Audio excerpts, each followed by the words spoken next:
विद्यार्थियों, हमारी इस वीडियो का विषय है हमारा हिंदी ग्रामर का पाठ 13 अबकारी शब्द का तीसरा प्रकार समुच्चय बोधक, जिसे इंग्लिश में क्या कहते हैं, कंजैक्शन। कंजैक्शन का कार्य क्या होता है, शब्दों को जोड़ना। आइए पहले उदाहरण जानते हैं। माता और पिता, बैट या बॉल। उपर्युक्त वाक्यों में आए रेखांकित शब्द और तथा या शब्द दो शब्दों को मिला रहे हैं। देखिए, हमारा पहले वाक्य में आया हुआ रेखांकित शब्द और दो शब्दों को मिला रहा है।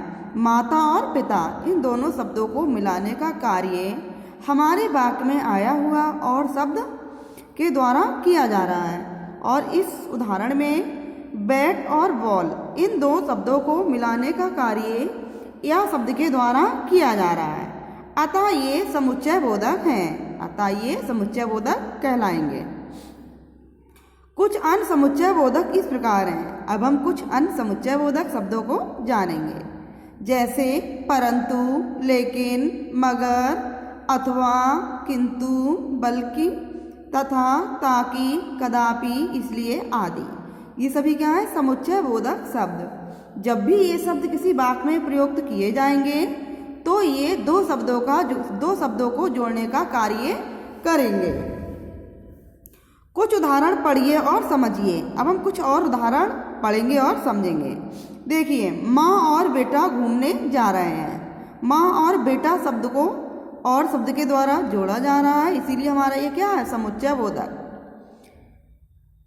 अगला, मैं बीमार था इसीलिए घूमने नहीं गई। इसमें हमारा समुच्चय बोधक शब्द क्या है, इसलिए। मैं बीमार थी इसीलिए घूमने नहीं गई। मोहित परीक्षा देता लेकिन वह बीमार था। इसमें समुच्चय बोधक शब्द क्या है, लेकिन। मैं घर जा रही हूं ताकि माँ को दवाई दे सकूं। समुच्चय बोधक शब्द क्या है, ताकि। अगला है, भिखारी इतना कमजोर है कि चल भी नहीं सकता। इस वाक्य को और इस वाक्य से जोड़ने का कार्य किस शब्द के द्वारा हो रहा है, की। तो की हमारा क्या है, समुच्चय बोधक शब्द। अगला जानेंगे। मैंने पूरी मेहनत की किंतु सब बेकार गई। किंतु हमारा क्या है, समुच्चय बोधक शब्द। तुम बड़े हो या नीरज, इसमें क्या, यह हमारा क्या है, समुच्चय बोधक शब्द। तो इस प्रकार हम कह सकते हैं कि जो कुछ अभी तक हमने पढ़ा और समझा, उसके आधार पर हम कह सकते हैं कि दो शब्दों, वाक्यांशों या वाक्यों को जोड़ने वाले शब्दों को समुच्चय बोधक अथवा योजक कहते हैं। ऐसे शब्द जो किसी वाक्य में दो शब्दों को, दो वाक्यांशों को या दो वाक्यों को जोड़ते हैं, वे समुच्चय बोधक शब्द कहलाते हैं।